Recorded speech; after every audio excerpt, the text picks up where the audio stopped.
Covering, I'm Stephen Benoon. You're watching Israeli News Live. It looks like World War III is on the horizon.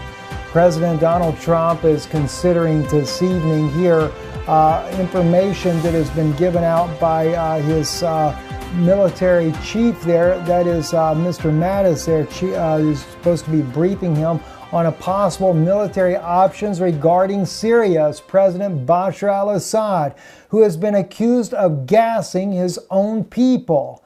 Now, I have to tell you, friends, I'm not necessarily a friend of President Bashar al-Assad on many other issues there, but one thing that has been clear, and something we shared even earlier today on a quick take of our broadcast there, back in 2013, it was evident that President Bashar al-Assad, whom I thought was guilty of gassing his own people based on mainstream media that was coming out, but after doing our own investigative research and finding out that Eren Erdem, the former MP member of the Turkish government, had the smoking gun that clearly saw that Bashar al-Assad was never guilty of the sarin gas attack on his own people in 2013. And that is one of the main reasons why I began on this particular attack as well, began to search to see if there was any evidence that might exonerate him in this case once again. But it wasn't only Eren Erdem. As we shared earlier today from 2013, United Nations member also saying that he was not guilty.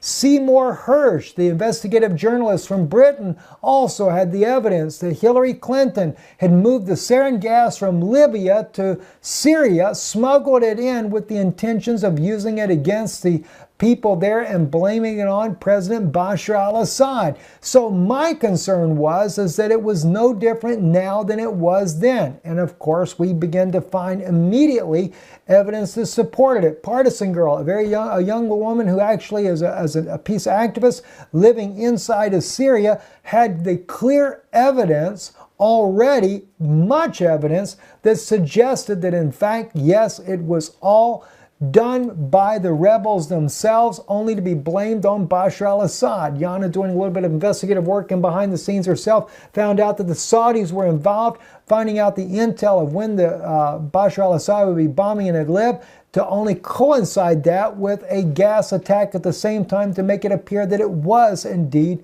the Syrians that were doing the bombing there. So very interesting as the different information is unfolded there, and this is one reason why we realized something was wrong.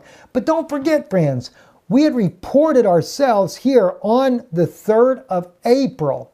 U.S. moves military equipment in striking distance of Damascus. One day before the sarin gas attack had taken place there in Syria, and it was also the day after President Trump was saying that he wasn't there to try to take Mr.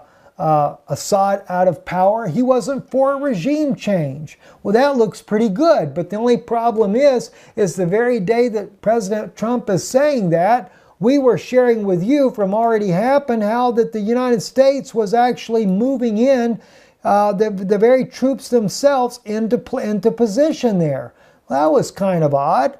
Why would he be moving all this military equipment into position if they weren't planning on doing a strike in the first place on Damascus? Why would they be sending it to Beirut?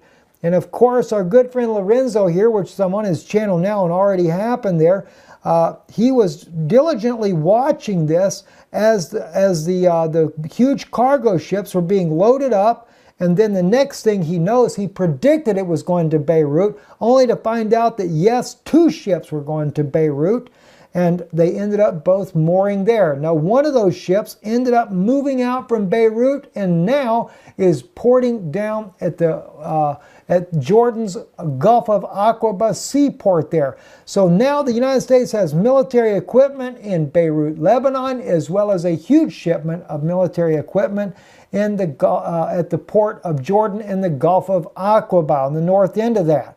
All right, so, but was Trump really aware of this? Did he make the statement knowing that he's shipping military equipment there within striking distance of Damascus? Well, I kind of think that maybe he doesn't know. So I do have to stick up for President Trump in this case. Now, some might say, well, that's just a little bit too crazy, Steve. You know, Trump is not that great of a guy. He does have a strong stance with Israel, and I appreciate that about him. But you have to remember, who ordered all that military equipment to be moved to Germany in the first place, all that desert camo equipment to be moved there? It was President Hussein Obama. Barack Hussein Obama. He's the one that ordered it to be moved there. Trump never had anything to do with that. Although he did not stop it from being moved there. And of course it was moved there. From there it was moved to Poland, Poland to Romania, loaded on the ships, and then conveniently moved to Beirut, Lebanon, and also to the country of Jordan. Now, looking at the map of this area right here, let's back out just a little bit. We've got Damascus sitting right here. You got Beirut right there. A westerly, northwesterly attack on the city if they so choose to do so. Israel has moved troops into the Golan for practice right now. Of course, Israel was just recently up there in Greece doing some training there along with the United Arab Emirates, someone they've never trained with before, the Italian government, the United States, all of them working together trying to learn to evade the S-300 missile system.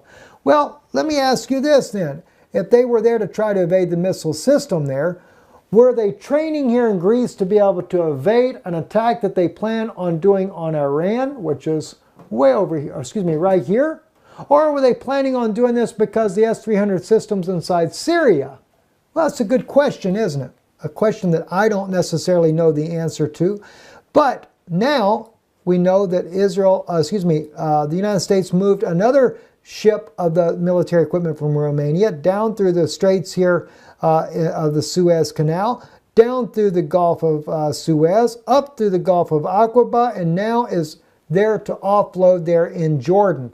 What for? Because they can move all that equipment north of Amman there and then do a joint force going into the southern part of Damascus there. Now, that's just speculation. It's a hypothesis that I have myself as I look at the situation that is going on. And we were looking at this already before this gas attack. But was the gas attack a falsified gas attack? Well, even Vanessa Beeley is weighing in on this, that it was not the Assad government that did it. There's just too much evidence that seems to suggest that it was all a planned and orchestrated attack and that these children were killed. Were they killed by sarin gas? Well, they may very well have been. But it's starting to look like that the rebels were the ones that had their hands in on it. If Bashar al-Assad did it, though, as I was in 2013 before I found out the truth about what happened, I would be calling for the same thing. The U.S. needs to go in and do something about it, because I have no love for President Bashar al-Assad other than he's a human being. But you know, we had a very interesting comment from one of the Syrian viewers that are listening in from Syria. She's a Christian woman. And she shared with us in the comments on one of our recent videos, she said, tell the Christian community that all the Christians of Syria have stood by President Bashar al-Assad because he is the only one that has ever cared for the Christian community. And she said in there that if the Christians are standing against Assad, then they are standing against the Christian community as well. That was her own words. And she asked us to share that message with you. I think that's an interesting insight from someone there on the ground to give us a different perspective on how things are going. Now, let's take a serious look of what's going on, though. Rex Tillerson, the Secretary of Defense, watch what he had to say here in a comment today regarding the gas attacks in Syria.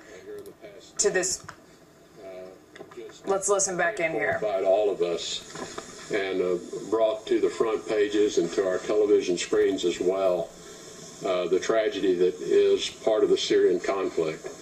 There is no doubt in our minds, and the information we have supports, that Syria, the Syrian regime under the leadership of President Bashar al-Assad are responsible for this attack.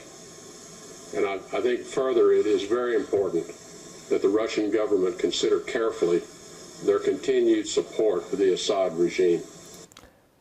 There's two things I think that's very important that we point out here. One, he holds the fact that Assad is responsible for the attack. Doesn't say that Assad carried it out, nor does he say that the Syrian military carried it out, but he holds him responsible.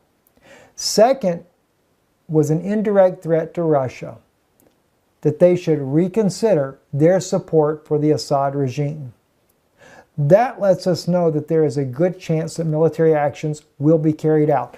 Before the Syrian gas attack even happened, we were already seeing evidence of that. One of our friends that shared with us information of a company they work for that deals heavily with Israel, that Israel was possibly planning an air campaign on Syria in the coming weeks. Then we weren't going to even say anything about that until Simone Tov, the interview that Yana Ben-Nun did, which you can catch that interview on her channel, Rise Up Children of God. But he says in the interview there that Israel was preparing a strike on Iran, that Israel has bombers in Saudi Arabia, as well as that Israel had bombers in Greece and were training there to overcome the S-300 systems. Which, by the way, it's not just Iran that has the S-300, it's also Syria. Now, in another statement here, where we have Mr. James Mattis, the Secretary of Defense, is briefing President Trump on the type of actions that could be taken. One of those actions is using Navy ships to use cruise missiles against Bashar al-Assad. That'll put Russian troops in danger. And of course, that will also find out just how well the S-300 or the S-400 system may work inside of Syria, because Russia would have to shoot it down. And if they don't shoot it down and Russian troops are involved or death or casualties as a result, then Russia will retaliate. And you know, guys, many times we tell you about things that is never reported in Western media that goes on in Syria. Many times we've done that. Definitely stay tuned, stay in touch here with Israeli News Live, because we're going to tell you the facts. And you know, I love my people. I love Israel. I know there's many people in Israel that do not want to get involved in the Syrian conflict whatsoever. Even though biblically we know the prophecies that Damascus will be a ruinous heap. We know these things are going to happen. You know, but we don't want to be part of something that is not right. If Syria were to attack Israel, and that could easily happen even without Israel going into there. If the United States retaliates over the chemical weapons that they're blaming on Bashar al-Assad, Assad may retaliate on Israel. Well, if that happens, then Israel has every right to defend itself, and I agree with that. All right, so keeping all these things in mind. Now, I do see Rabbi Lau, former chief rabbi of Israel, he's now rabbi in Tel Aviv, who's also a Holocaust survivor, is calling the situation in Syria a Holocaust. But if you look carefully in this article here, what I'm concerned about that is Rabbi Lau is actually building how would you say it? He's building a case for the Israeli government to take actions against the Syrian government and to take Assad out of the picture there. And he's building that support by the Israeli people to follow suit. And of course, Israeli people are looking at what mainstream media is saying as well, that it was actually Assad that gassed his own people.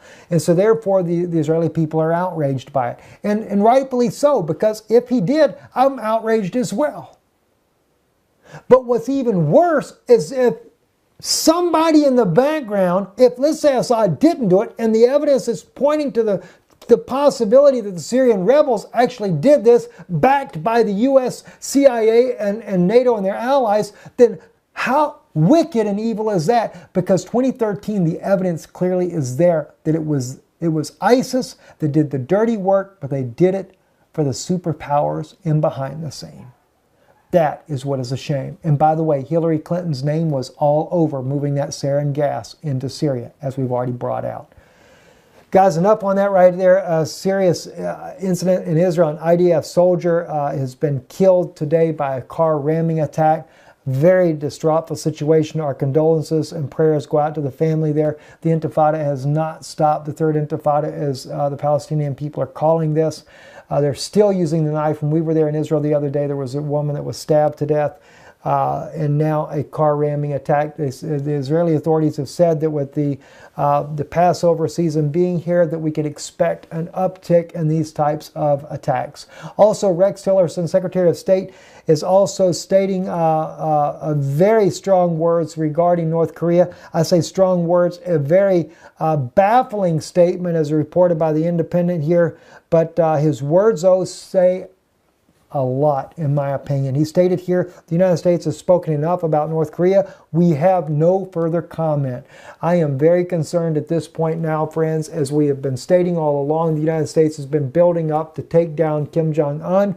I can fully understand why. I can't say that Kim Jong-un has done anything but put himself and his own people in the crosshairs of the United States government with all of their provocations that they're doing with nuclear weapons there in North Korea, and so much evil that has gone on in that country. Very, very much evil that has happened there. But it does look like the United States is definitely fixing to make that move. The Philippines president also taking over an island in the South China Sea. That's only going to provoke issues with China. The issue with the U.S. taking down North Korea will also make an uneasy situation with China in that region of the world. If the United States also strikes Syria, if Russia gets involved in it, China being infuriated over there, over North Korea, and even with the Philippines and the issues that are happening there, we could end up seeing a global conflict unravel in a very short period of time. I'm Stephen Benoon. Hate to be the bearer of bad news, guys. I really do. Anyway, pray for us. We do appreciate your prayers and appreciate your support for the work that we do here. Visit us on our website, IsraeliNewsLive.org. I'm Stephen Benoon. You're watching Israeli News Live. Shalom.